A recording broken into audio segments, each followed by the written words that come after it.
What's up? Welcome back to the booth. It's Riley Knight alongside Paul Cheon. So great to have your company. So great to have his company. So great to have everyone's company for round number 13 of Pro Tour Hour of Devastation. The players are getting settled down to the feature match area. It's time to check in with all the action down there. So let's get to it. Live from Kyoto, Japan. Let's get underway with round number 13 of Pro Tour Hour of Devastation.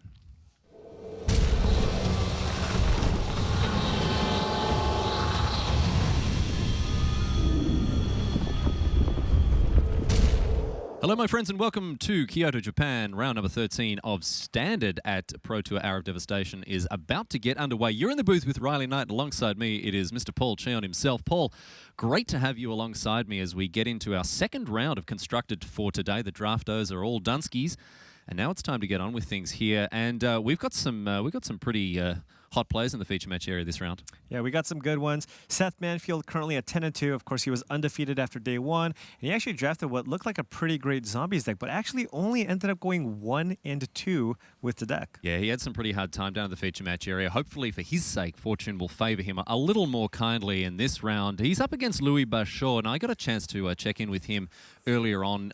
He put together a very strong deck as well during the draft portion. But we'll see how things go for him now as we get into our 13th round here at Pro Tour Hour of Devastation. And we are off to the races. The starter's pistol has gone off, and Bachaud Courier is getting amongst it on turn number 1 for Manfield here. Yeah, kind of an ideal start from both players. Bachaud just has a very nice curve. He's got the turn 2 Winding Constrictor, followed by the turn 3 Rishkar, a.k.a. the dream start. But Seth also doing exactly what his deck wants to be doing with, of course, a turn 1 haste creature into an Earthshaker Kenra. So Manfield really getting on the front foot here and smacking it towards the pickets as Bachaud, you would think, would start. It's almost wakey time for that snaky here. Yeah, and, I think going into this tournament, there were a couple of kind of top-tier options that many people considered to have at least a reasonable matchup against Mono Red. Number 1 being zombies, and number 2 being Black-Green Constrictor, because the creatures line up very favorably to kind of the creatures in Ramunap Red. The creatures are just bigger. Yeah. You have lots of cheap, efficient removal. You have Grasp of Darkness for Hazaret. And then, of course, you have Walking Ballista, which just can very easily mow down all of these 1-toughness creatures. And Bachaud's going to slap down this 2-3 here. And as you mentioned, Paul Cheon, this has the perfect set of stats to tussle with the creatures in Seth Manfield's deck. And this is a great little spot for Bachaud, assuming this snake sticks around. Yeah, Seth Manfield does have 4 copies of Abrade and Incendiary Flow in the main deck. So there's a pretty decent shot he has an answer to the Winding Constrictor. He also is playing a couple of copies of Shock.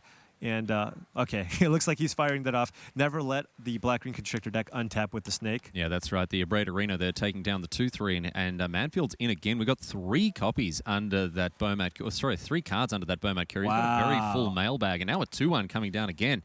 The old Savannah Lions impression done by the Falconwrath Gorger here. Yeah, incredible start out of Seth Manfield. Getting that snake out of the way, a lot of pressure. And if he gets to untap, I mean, he can just refuel his hand with that Bachaud Courier. And this is the power of this little 1-1-ski here, because it can really give the red deck what it needs in terms of, I don't want to say late game, long game, because that's more the Ramunap Ruins type plan, but making sure that the gas keeps flowing. Yeah, and that's the thing with that card. It doesn't seem great. It always just feels bad when you have to kill a Bachaud Courier, but sometimes you just have to. Like, you want to use your removal effects for kind of the 2-power creatures, but this thing can just starts piling on cards. So Ramunap Red is the moniker of this deck, and you can see why, as we've got these 2 Ramunap Ruins coming down for Manfield. But Earthshaker Kenra is what's doing some business right now after this Walking Ballista's come down for 1. Yeah, this is such a strong start. Now Louis actually has the decision to make here. Does he want to prevent? Does he want to take 1 less damage by using the Walking Ballista on Bachaud Courier, or will he just let Seth Manfield draw 4 cards off the Bachaud Courier if he wanted to? Manfield chucking him sideways here as we see Fatal Push take care of this Falconwrath Gorger. So he's not going to be around for too much longer. A natural target for the push rather than the Earthshaker Kenra. Right. And I think he's doing it with the flip trigger on the stack of on the Bachaud Courier, or is he just opting to take the damage here? Interesting decision points here for Bachaud. He's certainly under the gun straight away. Look at this, down to 8 life already. Yeah, Paul. and look at his start. He went turn 1 Traverse, turn 2 Constrictor, turn 3 Ballista for 1 Fatal Push, and he's at 8 life. Both of these players have used every drop of mana. Neither of them have... Well, at this point, Seth Manfield with those 2 lands up, that's the only mana that hasn't been spent so far. And you'd think that, he's got plans for this sort of stuff, although Incendiary Flow as a sorcery speed piece of removal isn't going to be leveraged this time. Pima, the Renegade, comes down. Oh, sorry, Rishka, the Pima Renegade. Yeah. It's a nice follow-up, though. Louis actually has a pretty decent board presence now. The Walking Ballista has the ability to take out 2 of Seth Manfield's creatures here, and he's got a 3/3 to lean back on as well. So this is why we saw Bachaud not fire off that Ballista. He didn't want to fling too many sausages towards his opponents because he knew that he was going to be able to get some more +1/+1 counters there. Right. Ooh, and I like this heads-up play from Louis. On Seth Manfield's draw step, he's opting to remove a counter from the Ballista to target the Bachaud Courier, which really puts Seth to the test. And Seth is opting to keep the 2 cards in his hand instead of the 4 that's been exiled. And during the draw step is key there because he's hoping to snipe that card that Manfield would have drawn there. But obviously Manfield's happy with it. What's he found here? Looks like, okay, there you go. It looks like his hand is on Crop Crasher and Incendiary Flow. How much damage is it going to be able to sneak in here? He can use the on-crop crasher, exert it, make it so that the Rishkar can't block, attack with everything, and then Louis can block with the Ballista and shoot the Earthshaker Kinra. So maybe he'll make it so that the Ballista can't block. No, okay, no. It's going to be the Pima Renegade here. So Rishkar is going to sit back and watch as the Ballista buffers Bachaud's life total here. Earthshaker Kenra in the bin. We're going to have to remember that for later on, Paul. Right. And keep in mind now, Louis is now down to 6. He doesn't really have a whole lot of pressure here. And Seth is sitting there with double Ramunap Ruins in play, along with an Incendiary Flow. So Manfield with all the reach in the world here, and this is what has really pushed the Ramunap Red deck over the top here. The fact that it's lands, as you can see on your screen there, lands like Ramunap Ruins, lands like Sunscorched Desert. These guys can do, what, 8-10 damage by themselves? Right. This land legitimately put this deck over the top. It's completely free for the mono red deck to play this card because you're the aggressor, and in conjunction with additional deserts that a lot of these decks are playing. Many decks are playing, of course, 4 Ramunap Ruins, along with 4 copies of Sunscorched Desert. And I've even seen other decks actually play more deserts just to make sure that you can just keep having more food for the Ramunap Ruins. They are hungry boys, but I sort of, a self-powered engine here as we see Kalitas come down for Bachaud. That's a nice little buffer for him, Paul. Wow. Okay, so that is a life gain effect. Louis now at 6 life. Seth is holding an Incendiary Flow. If he draws another Incendiary Flow, that will just be the game. But that Kalitas can help him claw back into the game. And Louis did have a Grasp of Darkness as well. So if he uses the Evolving Wilds, he can use Grasp of Darkness to get rid of a creature, make a token, pump up the Kalitas, and gain 5 life. Yeah, this is going to be a key turn for Bachaud, whether he gets to untap or not. What Manfield has, what he can bring to bear, as we see a Braid. Okay. And that's followed up by the Incendiary Flow there. So Manfield too for wanting himself, but he needs to get in that damage. Yeah, so now Louis is down to 4 life. He's got double Ramunap Ruins in play. All he has to do is draw 2 lands, and he's going to win this game. So you can see there just how much Manfield and the red deck respects cards like Kalitas, Paul. Yeah, the combination of, again, the red deck now just has so many more things to do in the late game.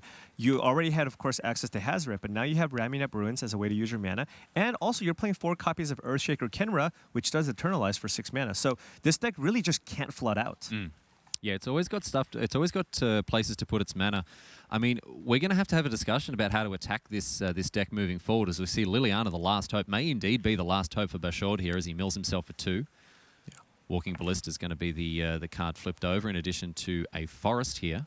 Yeah, so he had a couple of options there. He could have opted to just shoot the Earthshaker Kenra, get it off the board, but it looks like his priority is to return a creature right away. He's opting not to play the Ballista here because he wants to use Grasp of Darkness to get the on-crop Crasher off the board. Manfield in the very enviable position of basically drawing live off the top of his deck. No matter what he's finding, it's gonna further his game plan here. And it's another Earthshaker Kenra. That's number 3 here. And a Grasp of Darkness is going to take care of that uncropped Crasher. And Seth is just going to attack with both creatures, get Louis down to 2, and now all he needs is a single land to activate his Ramunap Ruins for the win. And if he doesn't draw a land, he's probably drawing something like an Incendiary Flow. He's drawing something like maybe a Hazoret or something that is going to give him that reach. Yeah, I'm actually a little bit surprised that Louis opted to get a Walking Ballista there. Oh, I take it back. I thought the Kalitas was in the graveyard. It got exiled with the Incendiary Flow. But I think he was looking to, mill possibly another copy of the Kalitas. Oh, no, there's only one in his deck. Ethersphere Harvest is a key card here as well, because once again, we talked about life gain. We talked about how Manfield has to be aware of this sort of thing. And the Ethersphere Harvester, if it can Is this a hustle land? its way into the red Land? zone, There it is. but it's all too late here. That Ethersphere Harvester, not enough, as Manfield rips it off the top of his library for the win here. So he picks up game one very tidily, Paul Cheon. Hopefully we'll get to explore this matchup a little bit further in games number 2 and 3. And that's a crazy thing. You just get to see exactly what the red deck can do. So there we go. That's our first game all done and dusted here at round 13 of Pro Tour Hour of Devastation. But on the other side of this, my friends, we're going to have more live magic coming at you, Cleopatra, so don't go anywhere. We'll see you back here in Kyoto in just a few moments. Grand Prix events offer great experiences for players of all skill levels. These Magic celebrations are headlined by 2-day open tournaments with pro players, feature top artist signings, and host a wide range of side events. Find an upcoming Grand Prix event near you at magic.wizards.com/Grand Prix. Up your game with Ultra Pro Magic the Gathering accessories. Find the best Magic art on card sleeves, deck boxes, playmats, and more. Visit ultrapro.com to learn more and find a retailer near you.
And welcome back to the feature match area here at Pro Tour Hour of Devastation. A great pleasure to have your company. You're in the booth with Riley Knight and alongside me, Mr. Paul Cheon, the man, the myth, the legend. Here he is, ready to chuck some punches around as we get into round number 13. Having a look now at some of the matches on our side tables. We're going to check in with some of our players here as we have a live look in. It's the Sam Mirror match. Speaking of punching around, what is this board? I think this is turn 4. We've just got we got some bananas situation here between Samuel Black and Sam Pardee. The same matchup as we saw on our main table between Manfield and Bachaud here. Black on mono red and Pardee on the black-green Constrictor deck. And this is, once again, you can just see Black just absolutely going hammer and tongs here. Yeah, flooding the board. Every time, I just keep telling myself, theoretically, this is a good matchup for the black-green deck. Sam went turn 2, turn 3, Winding Constrictor, and he's super far behind. So, Pardee now with the blocks. Yeah. He's going to look to preserve his life total as much as possible. We've already made it very clear that Black is firmly the aggressor here, but Pardee should have the tools to do what he needs to do, and this is a great play. This is huge. Yeah. This is a game changer here, Paul Cheon. Yeah, absolutely. Now he can set up the defenses. He's got the Walking Ballista. He can use it to block the Hazoret while it's shooting off the rest of the creatures that Sam Black chooses to attack with. So a key play here for Pardee as he tries to keep his snoot above the water.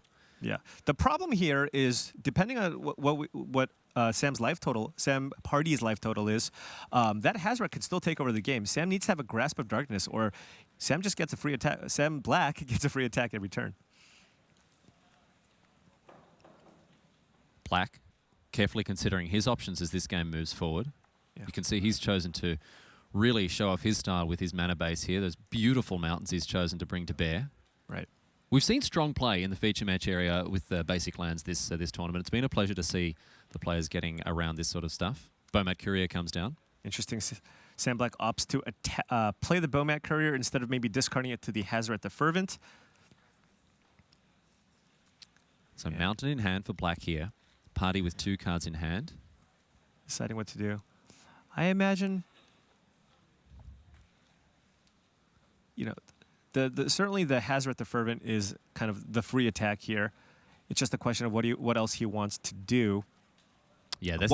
One thing Sam Black could have considered is to just, either run out his land or discard it to Hazoret the Fervent and just pass the turn and kind of force Sam Party to use the Walking Ballista to finish off the Village Messengers because, of course, they would be flipping and becoming 2/2 menace creatures if no spells are cast. Well, Black's just going to flip more sideways and get in there. Straight at your dome, he says. Straight at your noggin. And now we're going to see this locked and loaded Ballista. It's ready to fire off some ICBMs here. Yeah, and take apart Black's board. Sam Party making kind of the obvious blocks here, choosing to double block the Kari Zev as it does have Menace. And then now he's going to use the Walking Ballista to fire off and try to finish off a lot of these 1-toughness creatures. And it looks like he's going to get... Does he want to save a point of damage by getting the token? Or does he want to just permanently get the messenger off the board? And it looks like he just wants to completely clear the board here. And Samuel Party down to 5 life. Yeah, and this does not bode well for him if he's unable to gain more life. He's down to 3 now after that attack because, of course, we've got Ramunap Ruins, we've got Reach thanks to Hazoret, and he's going to have to find a way to buffer this life total or he is in dire straits, and the direst of straits indeed as he packs them up. These guys are off to the next game. And it looks like it's just in time for us to check back in with our main table. These guys shuffling up, having a look at their opening hands. We've got a stacked feature match area, though. You can see on some of the back tables, Calcano versus Jensen. Jensen, geez, he's on a tear, Paul Cheon. Oh, yeah. He's won back-to-back Grand Prix, I believe. So he's definitely running it up and getting hot at the perfect time. Yeah, and I had the pleasure of watching him at the GP last weekend. That was held right here in Kyoto as well. And as I'm sure many people around the world did, joining us for coverage of that event. And this guy's a stone cold master. I mean, this is not news to anyone. Wait, Huey's good at Magic? This is exactly the true state of affairs. Oh, okay. Cool. Speaking of being good at Magic, Seth Manfield as well as Louis Bachaud, these guys are looking to secure their top 8 berths here. It's not the dream certainly alive for both of them. Right. And Bachaud's off to the races here with a Traverse the Ulvenwald. But it's Manfield with the early aggression playing Ramunap Ruins on turn 1. Paul Cheon, what does this mean? That just means that Seth is very unlikely to have another red source in his hand, as normally you would kind of run out a mountain. But I think Seth, especially on the draw, the player draw is super important in this matchup. If you look at Seth Manfield's hand, he's opted to slow down his deck considerably. You see a Glorybringer in his hand. You see a Release the Gremlins in his hand. And that's a really interesting card for him to sideboard in. It is an answer. It is a way to kill Verder Skeerhulk. It also gets Walking Ballista, kind of. And it's also a way to get Aethersphere Harvester off the board if that's a card that he's concerned about. Certainly is, thanks to the lifelink ability, as we see Winding Constrictor getting amongst it here, attacking for 2. And Manfield, as you mentioned, Paul Cheon he's not on the basic mountains. He does have a... slight issue with his mana base, I guess you could say. But all the same, let's have a quick squeeze at his hand here. And as you mentioned, he has gone much bigger. Mountain off the top here as we see Grim Flayer join the party. Yeah, this is a far less explosive start. And I think, Louis... Seth didn't even attack with the Crasher. This is Louis has to be thrilled with kind of Seth Manfield's start. You want to play a mid-range game against the black-green Constrictor deck, it's probably not going to go well for you. And Bachaud has the tools he needs to get into the late game, and then the cards that are really going to punish Manfield and turn the screws, and Invergerous Gearhulk, especially if you're spreading out those counters, if you've got the snakes up and about as well. I mean, it's just a nightmare for the red deck to try to get through this. And Paul, the key difference between the game we saw before and the game now is Louis Bachaud is sitting pretty on 20 life. Yeah. I mean, again, like I said, like I mentioned before, play draw is very important, and it looks like Seth likely, based on what I see in his hand, he probably slowed down his deck to the point where he probably took out most of his 1-drops. It seems to be that way as we see Glorybringer and the like brought to bear here for Manfield. Bachaud going searching once again, finds a swamp after having traversed the Ulvenwald here. Yeah. And so now it's back to Manfield. What can he find here on his 4th turn in order to put some business on the table? And also, you kind of see What's kind of a little bit awkward when you kind of opt to go into sideboard into this kind of big red strategy, Hazoret the Fervent gets much, much weaker, as oftentimes you're just going to be holding a lot of cards in your hand because you kind of up your mana curve. And when you're drawing multiple copies of Hazoret the Fervent, I mean, she has the built-in pressure valve, right? Discard a Hazoret to herself.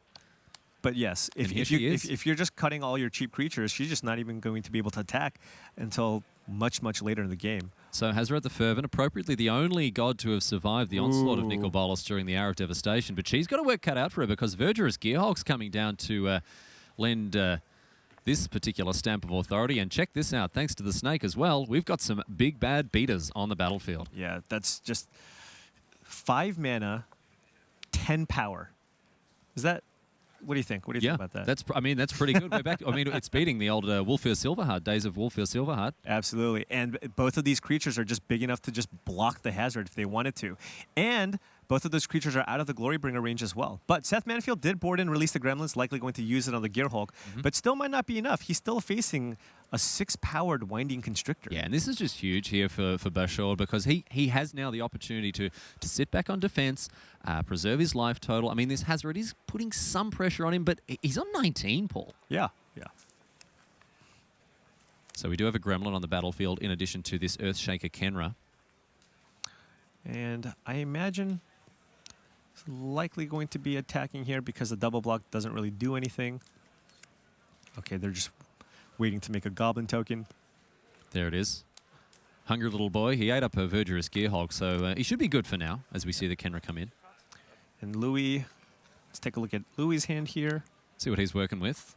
What tools he's got in his particular shed. Oh, just 2 great removal spells. Mono removal. In comes the Snake once again. Hiss, hiss. Out of the basket, weaving and dancing as Louis Bachaud plays on his flute here. And Manfield, I mean, he's hoping the top of his library is going to treat him well. This Glorybringer as well. I mean, we see this card hugely impactful in so many matchups. Comes in, pressures the life total, pressures the board. But against this Snake, I mean, Manfield on 3. Yeah, Evasion is quite strong against the Black Ring Constrictor deck, but only if you're able to finish off the opponent with a quick start. And again, Seth looks like he slowed down his deck enough to the point where I think Luis just kind of has the edge if that's the game plan. It'll really be interesting to see what Seth opts to do when he's on the play in Game 3. Paul, which may or may not happen. Well, Paul, I want to come back to something we talked about in game number 1. In game number 1, we talked about both of these players getting off to a really strong start. I mean, they were both going 1-drop into 2-drop into 3-drop, essentially, and using all their mana. Manfield completely overran Bachaud. Right. In game number 2, we haven't seen either player really come out of the gates like a greyhound or anything. But Bachaud is crushing Manfield.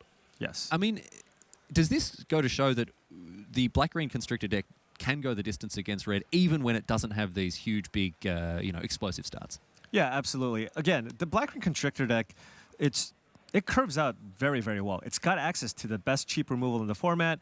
In Fatal Push, it's got a bunch of great 2-drops. I mean, it can deal with just about anything. And wait, what is... So Glorybringer here has come down, smacked Bachaud around the head, but Manfield used the Grasp of Darkness on that Kenra that was kept back to block, so he could attack in for the win with his Winding Constrictor. Because Seth Manfield must have had 2 cards in hand. He did have 2 cards in hand. I see. Didn't have time to get to empty his hand out. And Paul Cheon, very neatly, coming back to what you said about the liability of Hazoret the Fervent when you are clogging up your hand with expensive cards. Exactly. And I think, if I were to guess, Seth Manfield likely going to kind of retransform his game plan. Is he pivoting straight back? Oh yeah, I would guess he's going to go back to the 1-drop plan. He's doing the old Richard Hendricks and just pivoting back and forth and all over the shop here. Right. We've got some other games to get to here.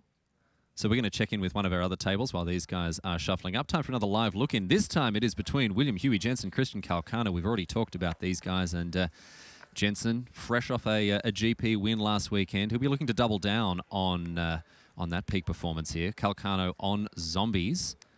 Yeah, William Jensen, I believe, on Red-Green Pummeler, which is just a traditional, it's kind of an aggressive red-green energy deck, but it does have the ability to kind of get your opponent out of nowhere with the electrostatic pummeler.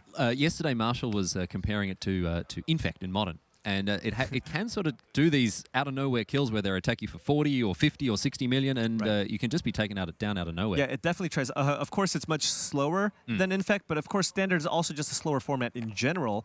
So, you have and you also have access to cards to kind of protect your combo as well in cards like Blossoming Defense.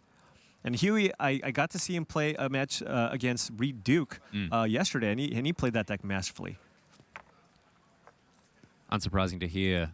Right. Again, moral of the story, that Huey's good at Magic. Yeah. That William Jensen has indeed demonstrated himself to be a very powerful wizard.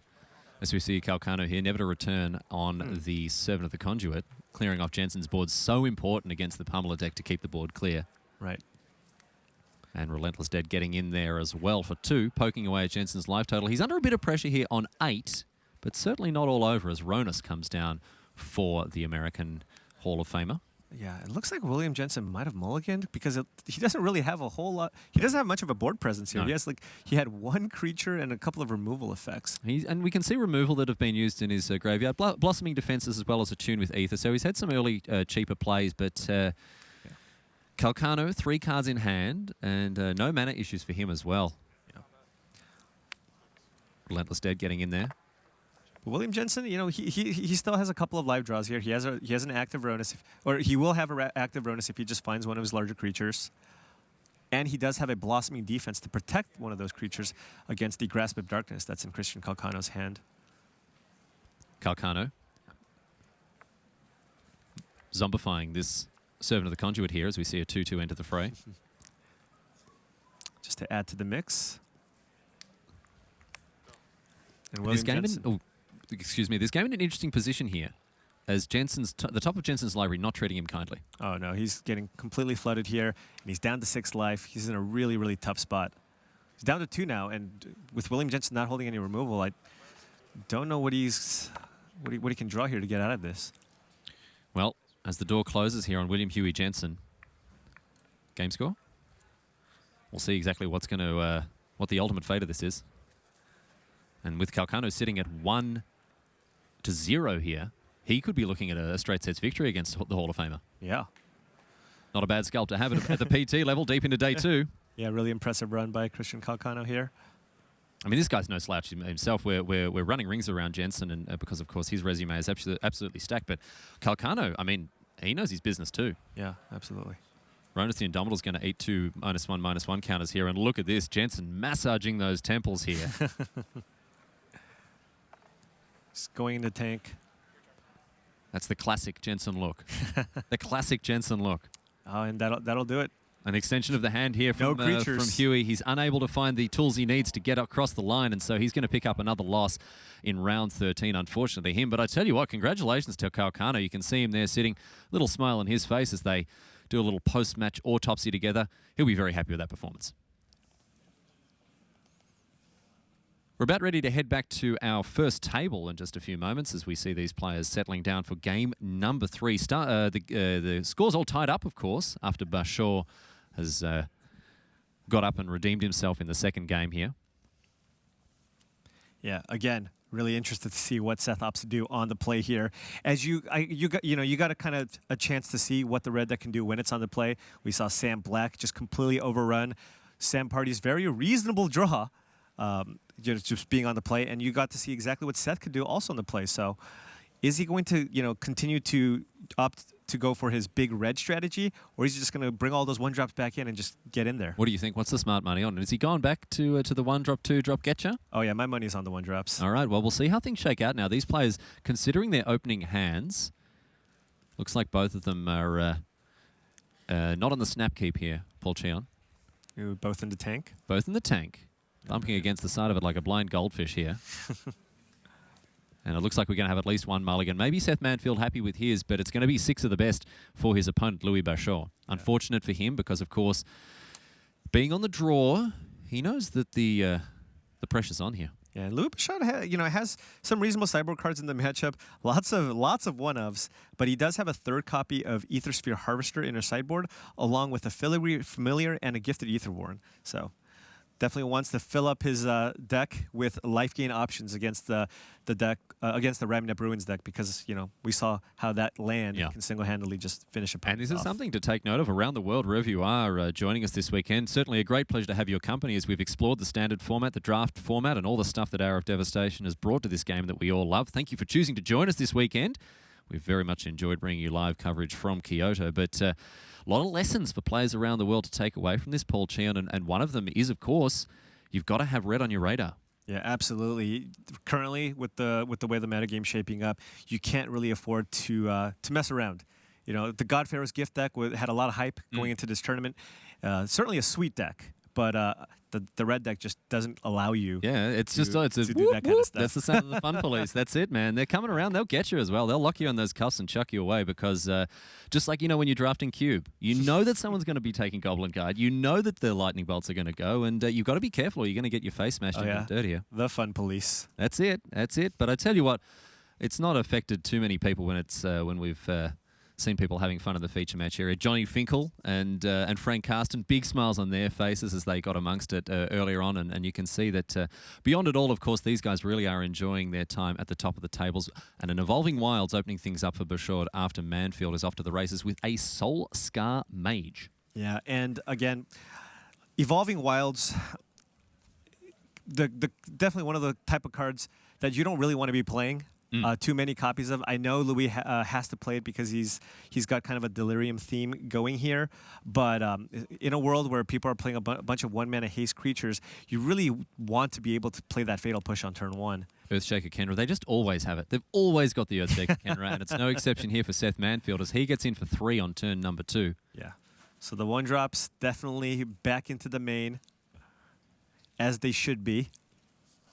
And Bachaud on 4 thanks to the Sun-Scorched Desert that Manfield played as well. And just a little bit of extra reach. Right, and just look at how much, like, it already just feels like Louis is just so much on the back foot here. Even if he untaps and plays a removal spell, Seth's deck is basically just all haste creatures. So even if Louis has a removal effect here, he's still likely going to take, you know, 3 to 4 damage. And then guess what happens? Hazaret. And look at this. Ramunap Ruins. Louis Bachaud, we talked about the early stages of the game. He's just kind of fiddly-farting around with his mana. He's getting Traverse the Evolving Wilds, and he's not adding to the board in a meaningful way, Paul Cheon. Right.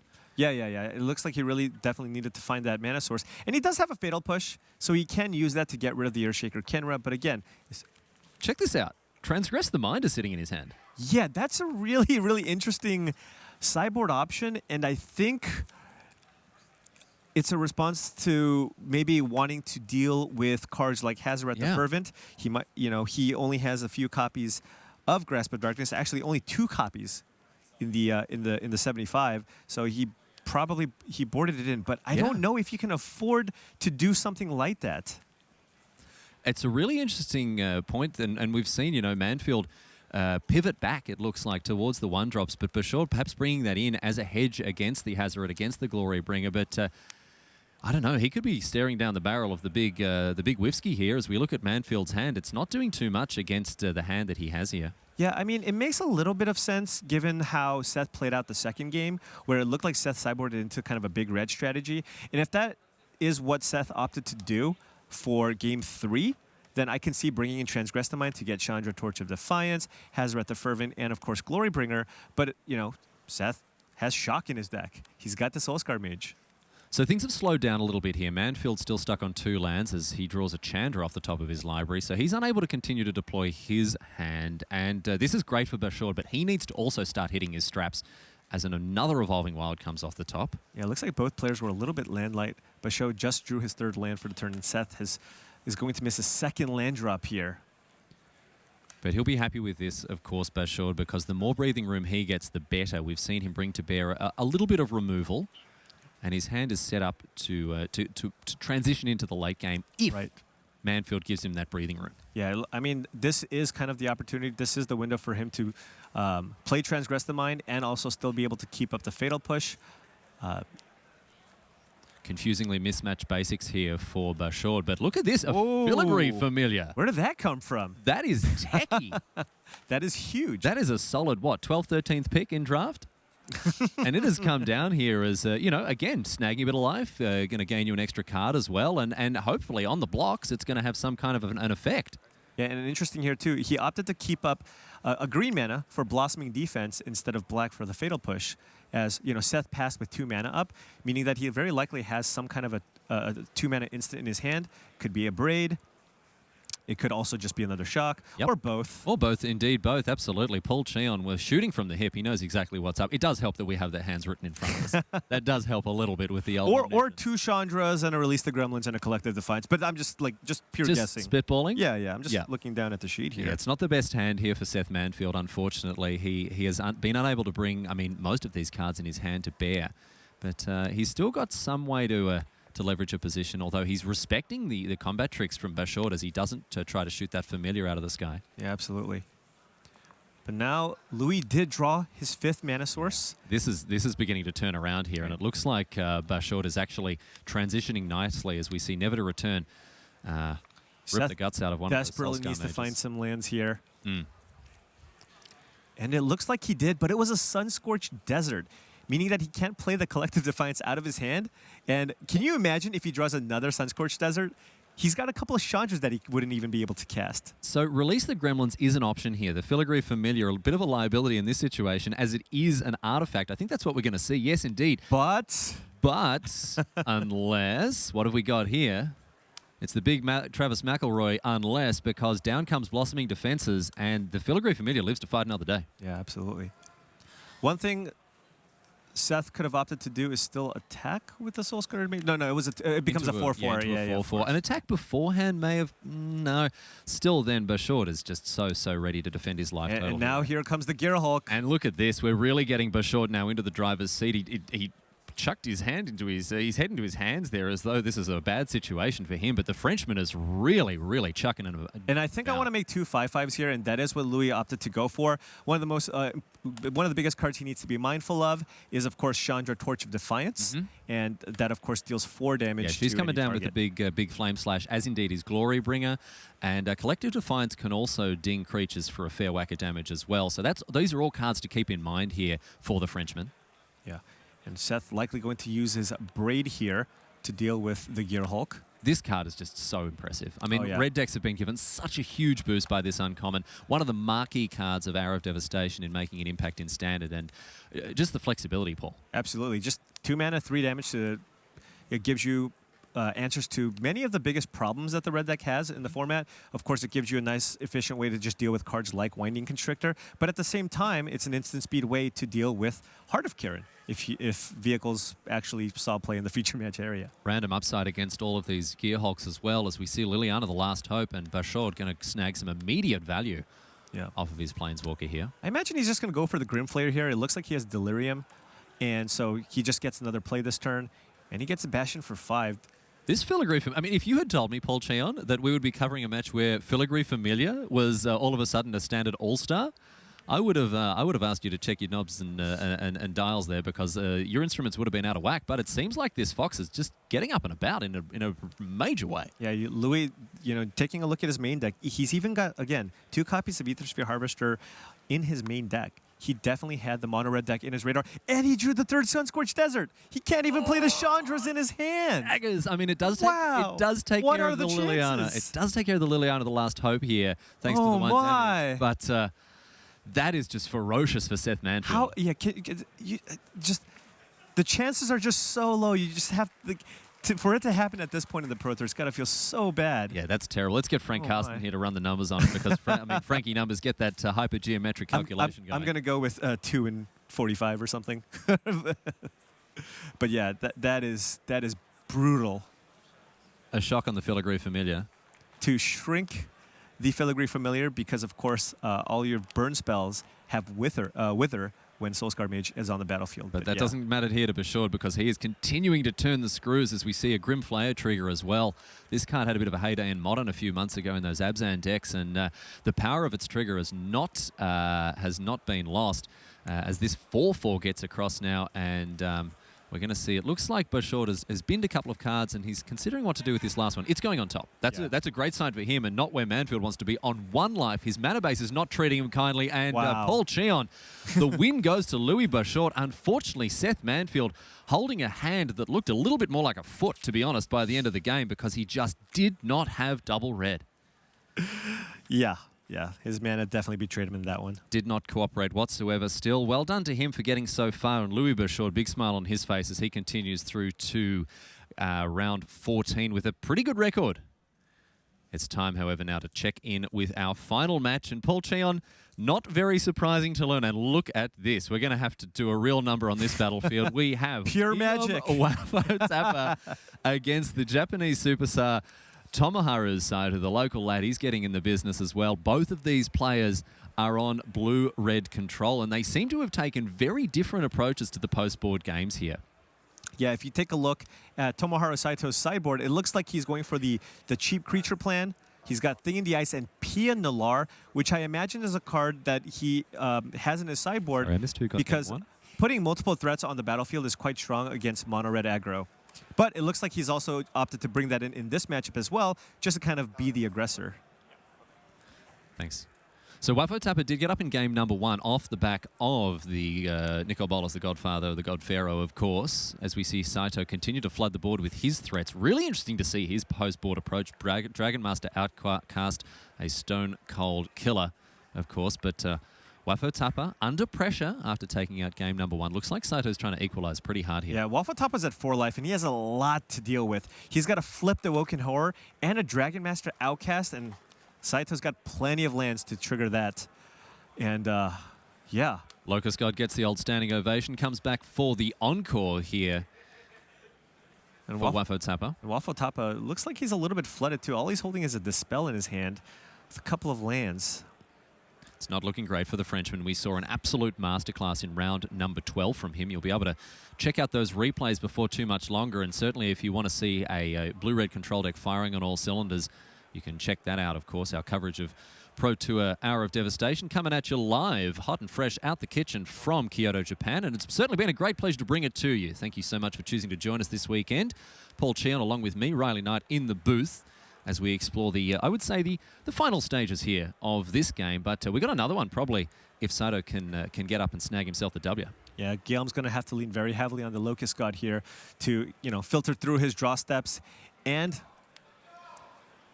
make an army to deal with, the never-ending stream of giant dragons. Yeah, this that is what's the happening Dragon Master now. Outcast will make. From Dragon Master Outcast, he's bringing all of his friends to the party here. Big 5/5 flyers.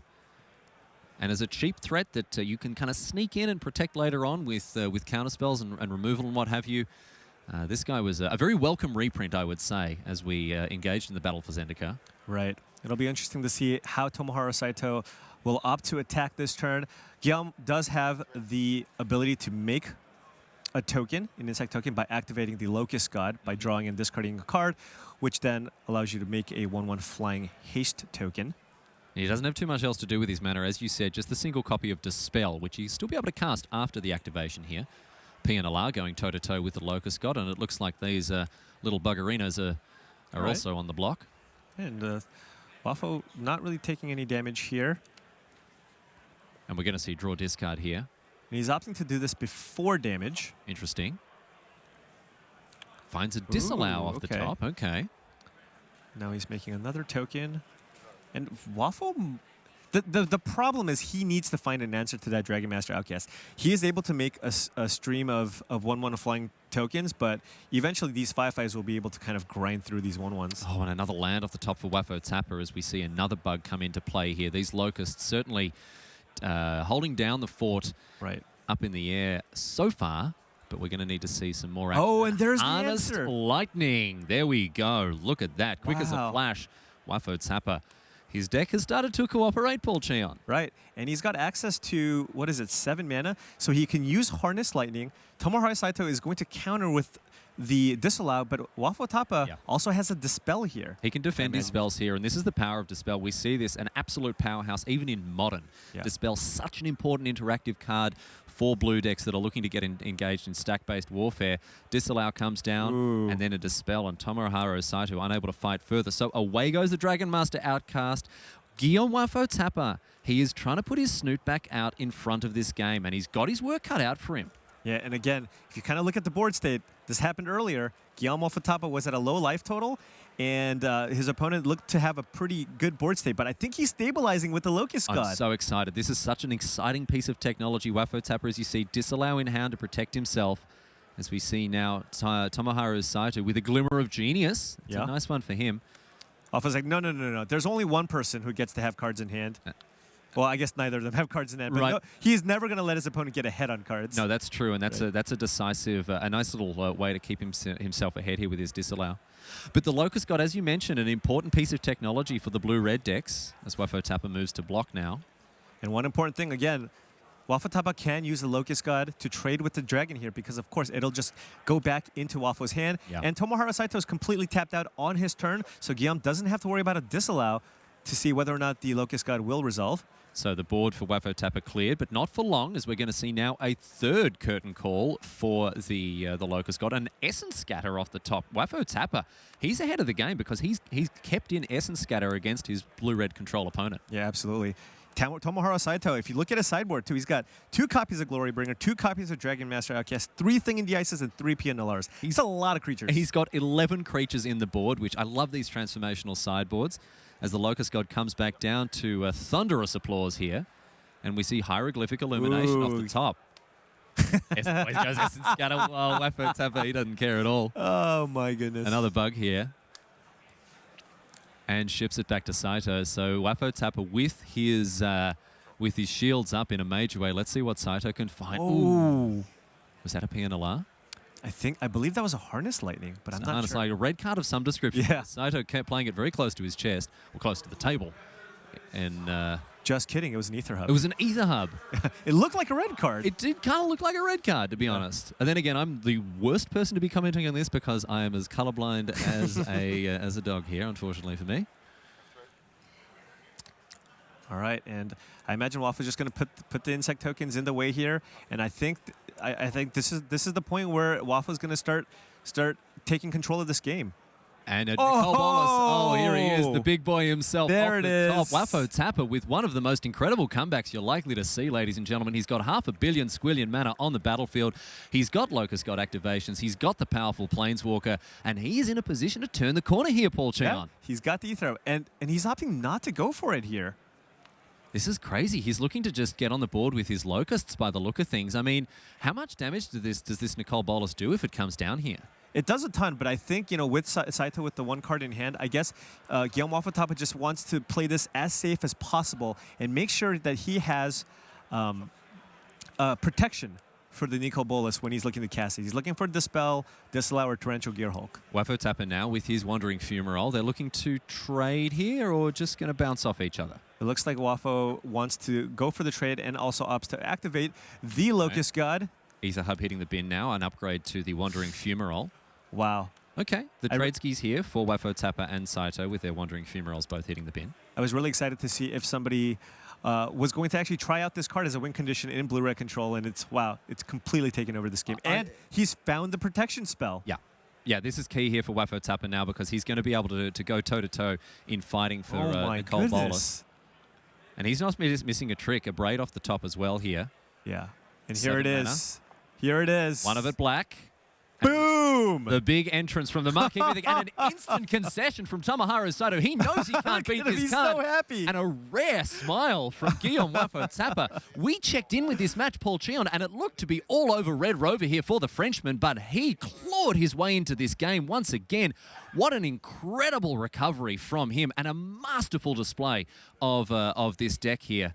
It's been absolutely a wild ride, my friends, but it is time to get off Mr. Burns' wild ride and head back to the desk before very much longer. Paul Cheon, what a round of Magic we've had. We've had a showcase of some of the best decks in the format. We've seen, obviously, the red deck, which has been up and about throughout the entire weekend, but Whiny Constrictor, we've seen it getting up and down as well, and blue-red Control over the last couple of rounds. I mean, Control's not dead. Wafo-Tapa is showing us that, and he's the man for the job.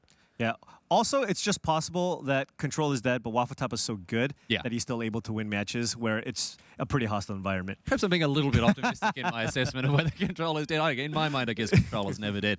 That's all she wrote today, sports fans, for round number 13. Certainly been a great pleasure to have your company. We're very excited to bring you more live Magic here from Kyoto. We've got to go to a break, but stick around because on the other side of this, it'll be back to the news desk with more stuff from the guys behind us. So we're looking forward to your continued company throughout this weekend. Thanks for sticking with us so far. From Kyoto, Japan, Riley Knight, Paul Cheon signing off for the moment, but stick around because, of course, a Pro Tour Hour of Devastation continues after these messages.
if I was to make a small wager with myself, I would guess that the person standing with Brian David Marshall right now is not called Louis Bachaud. Let's find out. Thanks, Rich. I'm here with Louis Bachaud of France. Louis, you're playing in your very first Pro Tour. It's been sort of a theme of mine as I've made my way through this field today. How long have you been playing Magic before you got to your first Pro Tour here? I think I've started with Onslaught, so that would be like 16 years ago or something. I'm 20 years old, so I've basically been playing forever. Yeah. So you've been playing for 3/4 of your life here. Yeah, basically, yes. Now, how long have you been trying to get to the Pro Tour? How long has this been something that you have dreamt about? I started going to PTQs like 3 or 4 years ago, and then since maybe 2 years, I've been playing every GP I can attend. So basically every European GP and Magic Online PTQs, all PTQs, all the grind. So I'd say it's about 2 years since I've been seriously trying to queue for the Pro Tour. Well, congratulations on getting here, and congratulations on doing so well. You're X and 3 as we head into these last few rounds. What was your goal coming into this Pro Tour? I just wanted to go 11-5 and qualify for the next one. So there's just one more win away. I'm keeping my hopes down because the players here are all better than me. So I'm just trying to get that 11th win and go to Albuquerque. So now you played against a world champion last round. You beat him, but I'm looking at this button. I played a Magic the Gathering Pro Tour Hall of Famer, and I didn't really notice anyone. I was looking at your record. How did you get that? Well, I tested with Raphael Levy, and at some point I said, okay, I've played 200 games against you now. Shouldn't I get a pins or something? So he gave it to me, and it brought me good luck. But then in the tournament, I played 2 other Hall of Famers. Oh, you did? I played Frank Carson and PV, so I should have gotten 3 of these by now. But Now, Raph Levy, let me just do the math here. You said you're 20 years old. yeah. Raph Levy would have played in his first Pro Tour when you were 1? Yeah. Well, he just had amazing experience and insight, and I think his way of thinking about Magic testing is different from a lot of other pros. And maybe since he's played so much of them, he's very relaxed, and I was very tense, right? It's my first one. I don't want to pick a bad deck. I don't want to basically have regrets about this. And he's just like so cool about it. It's the 11th Pro Tour, 100th Pro Tour, whatever. And so it made the testing maybe also serious because he's playing very well, but maybe more laid back than if we'd just been all like hardcore grinders, youngsters like me. I mean, it seems like a pretty precious opportunity for someone playing in their first Pro Tour. How do you come to have that experience? Like, what let you test with someone who has 100 Pro Tours under their belt? Well, France is not that big of an MTG country anymore. We used to be like big. Now we don't have a Platinum Pro or anything. So whenever a French player qualifies, he tries to just contact the few French pros that are qualified, and we test together, basically.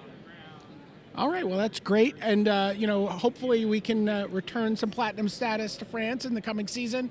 First step for you in that will be one more win. So good luck the rest of the way, Louis Bachaud. Thanks. Yeah, not Louis Bachaud, apparently. Anyway, Sebastian Pozzo leads the Standard Master. He's also in our studio. What's he playing? Let's find out.